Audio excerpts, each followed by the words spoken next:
ஓய்வூதியத்தை கணக்கிட 2 முறைகள் உள்ளன. இவற்றில் எது அதிகமோ அதுவே உங்களுக்கு வழங்கப்படும்.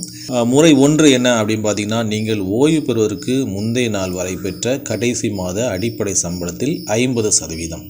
இதுதான் மிகவும் பொதுவான முறை.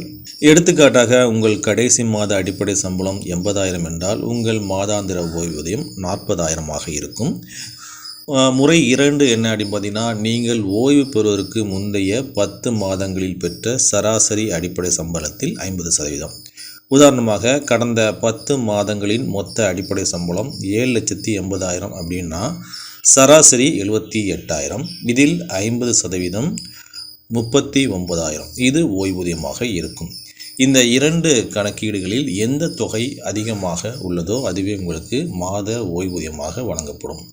இந்த முழு ஓய்வூதியத்தை பெற நீங்கள் குறைந்தபட்சம் 10 ஆண்டுகள் பணி செய்திருக்க வேண்டும்.